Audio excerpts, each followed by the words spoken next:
Sentire Media. Hello everyone, and welcome to A History of Italy.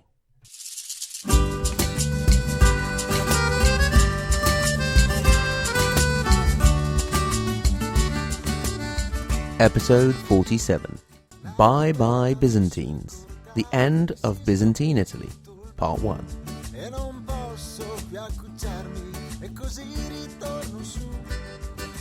First of all, dear listeners, I grovel at your feet. Forgive me. I have been over a week late coming out with the episode. Unfortunately, March and April are my busy periods, and so I'm going to have a little bit of trouble coming out with a weekly episode. Therefore, let's agree for the moment to do one every 2 episodes, with the hope that I can do it more frequently, and then back in May, when spring is really here and the flowers are blooming, we can get back to a regular schedule. The episode you're about to listen to is another looking back episode. This time, looking back at the Byzantine presence in Italy, starting with the Eastern Roman Emperor Justinian's campaign to bring the western provinces of his empire back into the fold. It works as a recap for the regular listeners with a few added details here and there, or as a standalone for those who happen to stumble upon it.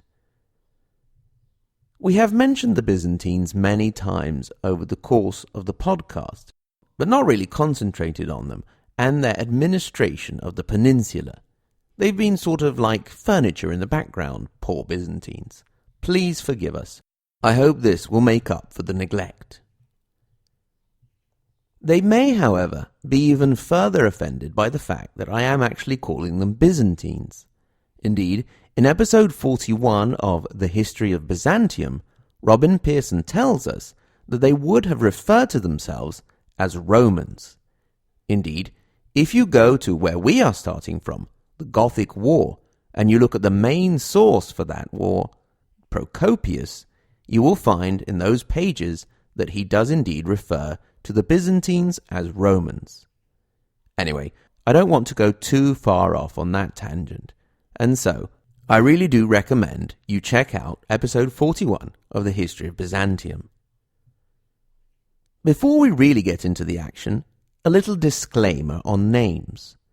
Since we are taking a general overview, we're going to cover a lot of ground.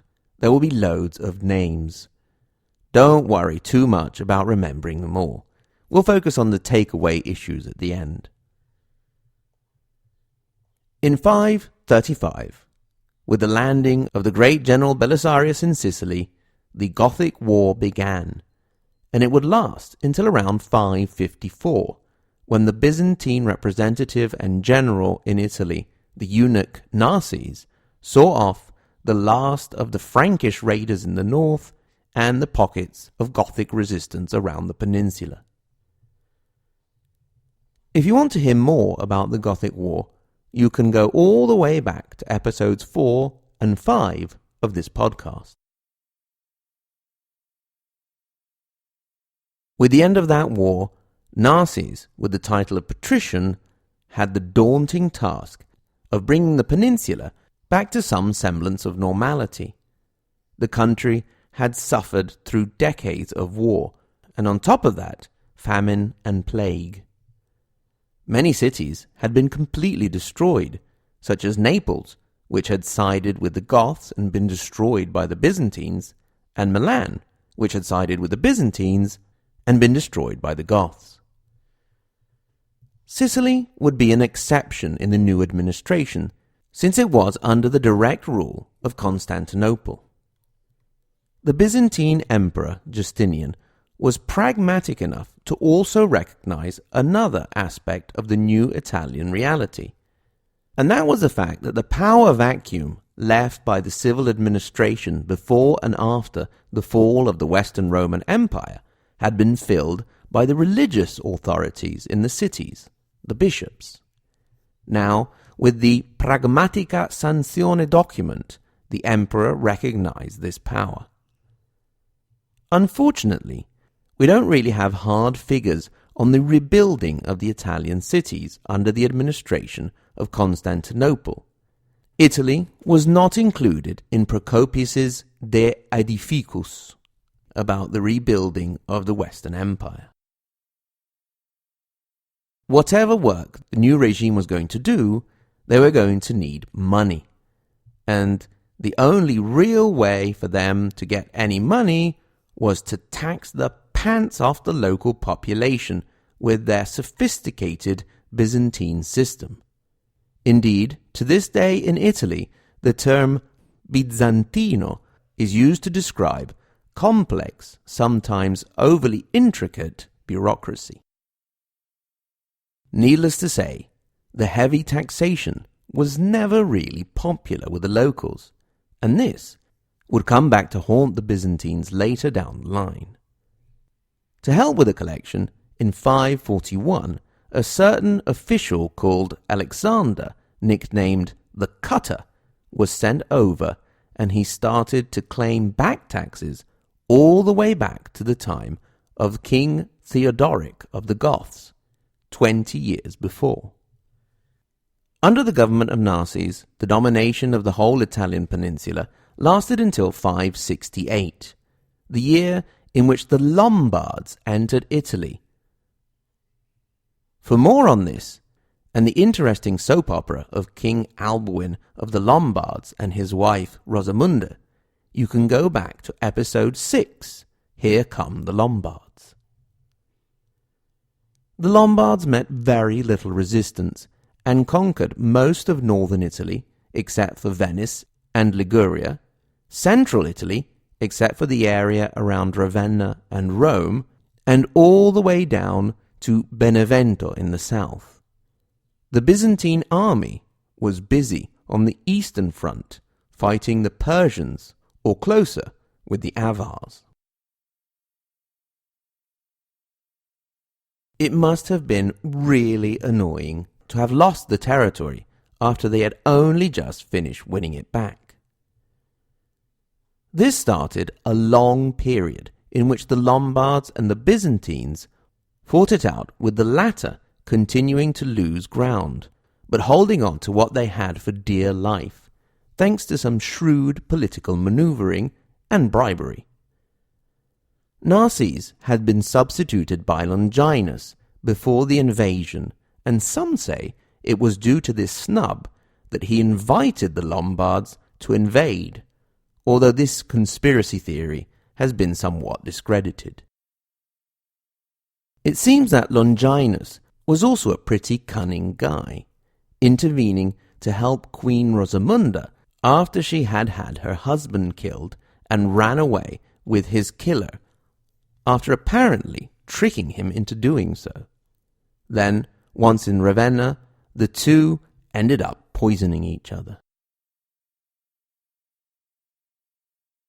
In the year 576, Constantinople tried with a new military intervention, sending General Baduarius, but he was defeated and later died in Italy. The following year, the Roman nobles sent a delegation with a pretty hefty sum to go and ask for more troops to help.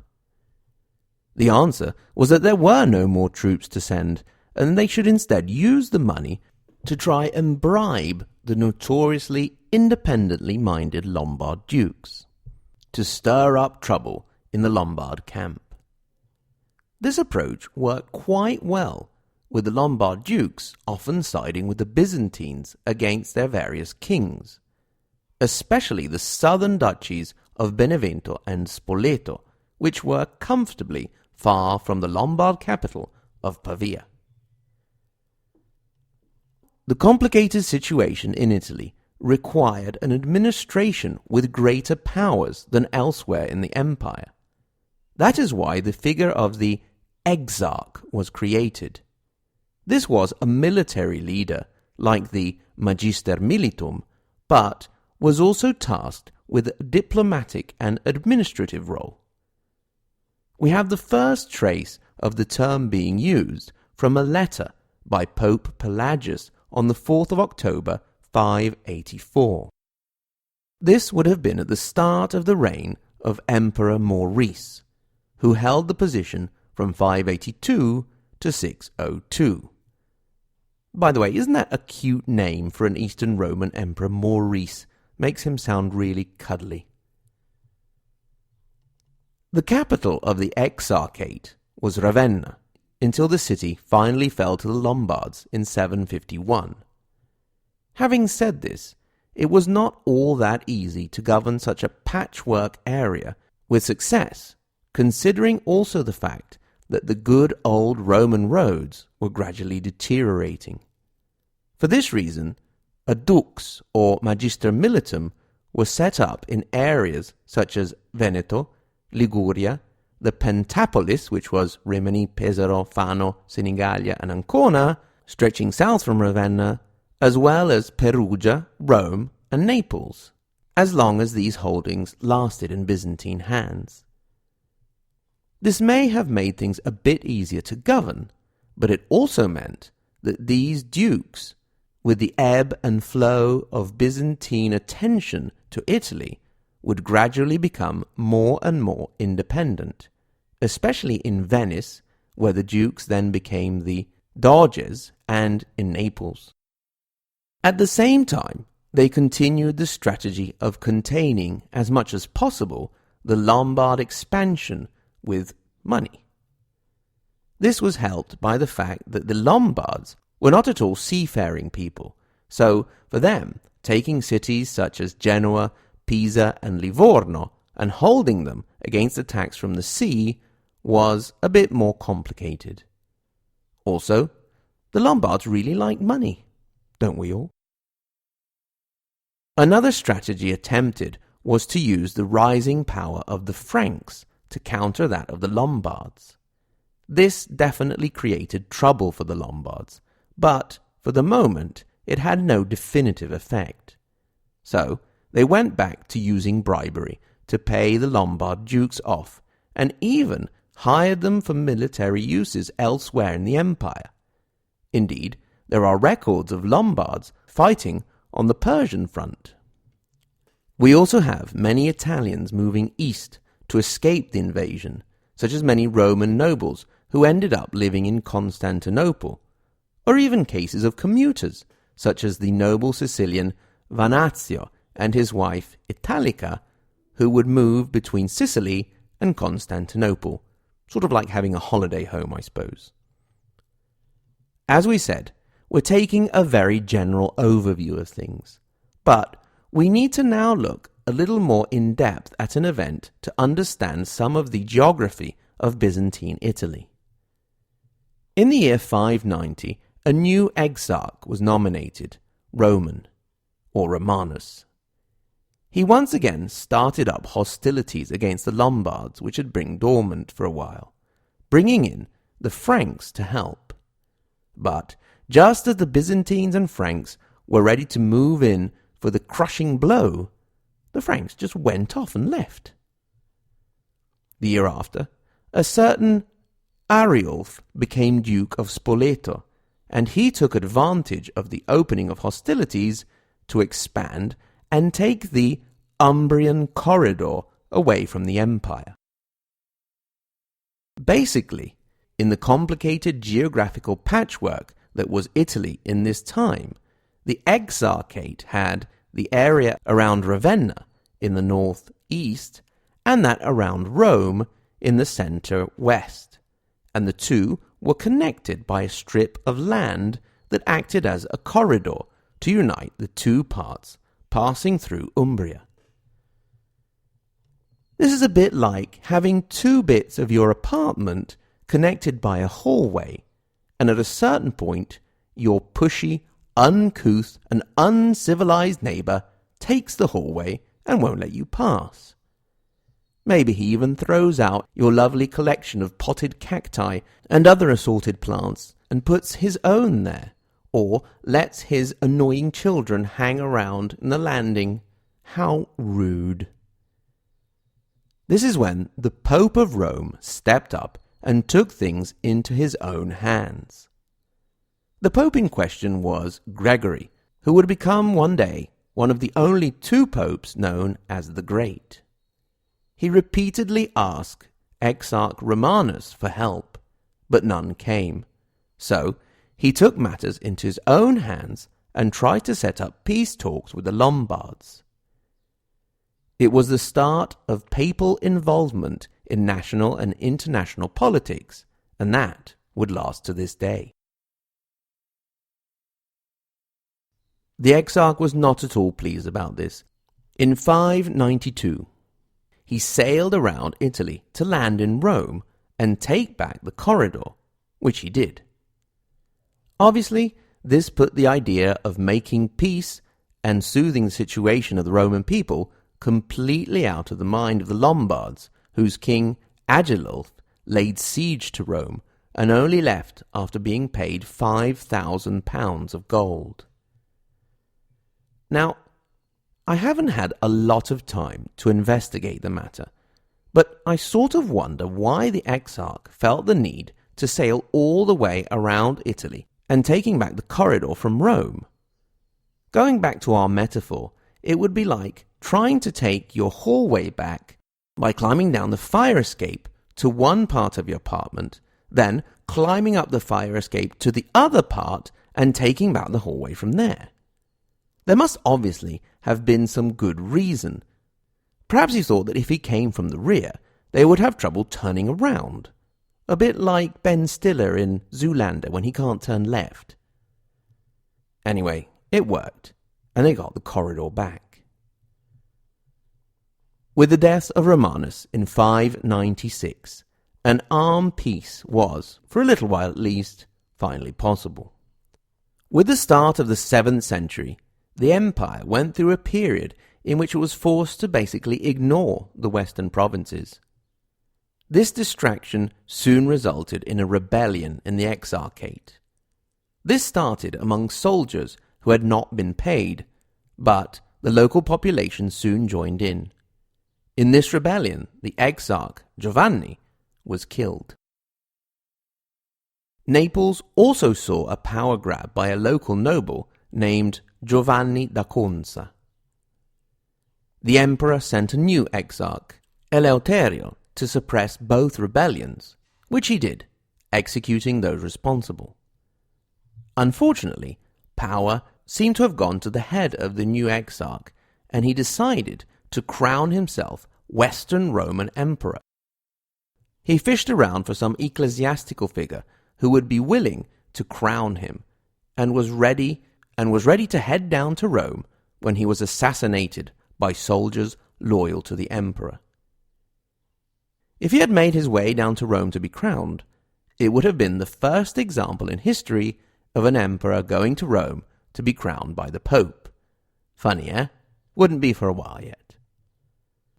Now that we are in the 7th century, a major factor in the mid-600s that would plague the Byzantines in Italy for the rest of their time there was the first Arab incursions into Sicily and along the coast of southern Italy.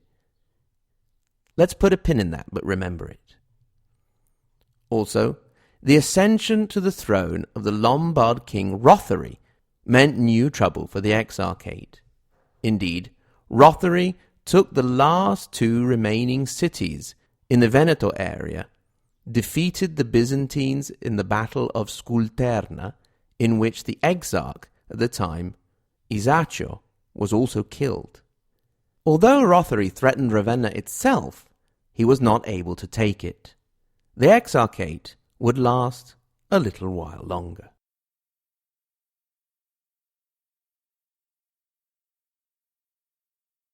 So, just to give you some takeaways there, we started off with the Gothic War, in which the Byzantines defeated the Goths.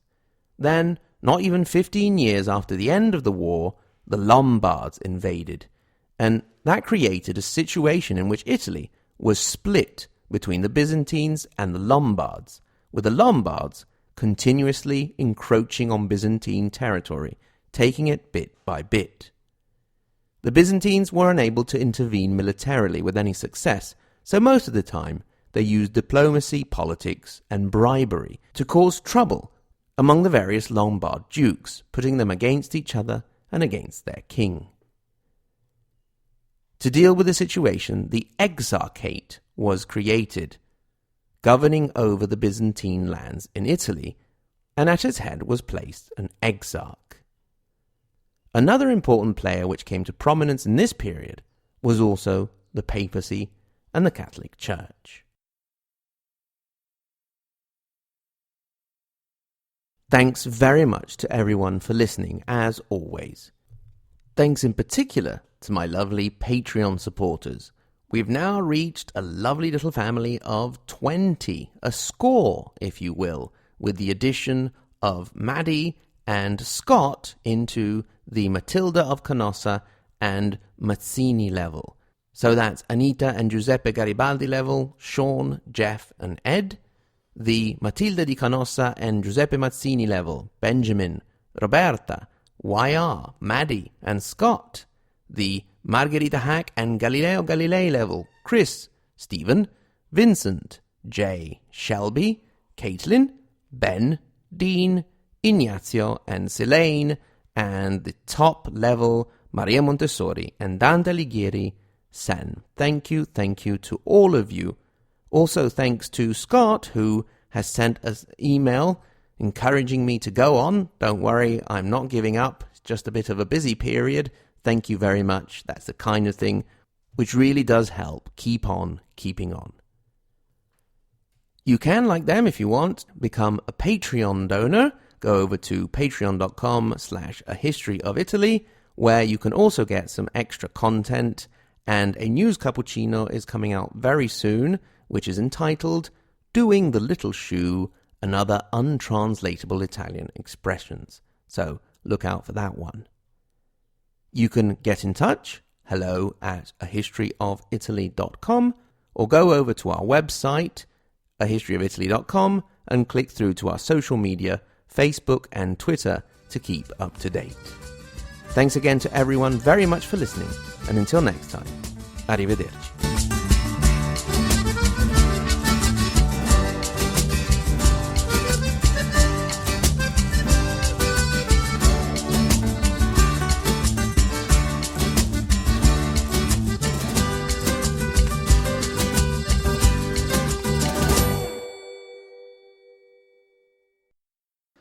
Sir, the troops are ready. Very well. Take them to the ships. Ships, sir? Yes, we will navigate around Italy. But the enemy just over there, sir. Ha! We will catch them by surprise behind their backs. But can't they, just turn around? A simple soldier does not understand the complications of military strategy. But military strategy is just turning around? Off you go now. There's a good little soldier. Whatever. Sentire Media. Hey, podcast producers and show hosts. Do you want to join a podcast network that celebrates all things Italian? At Sentire Media, we understand the allure of Italy and its unique culture. Our devoted team of hosts and producers are all driven by their shared passion for Italy.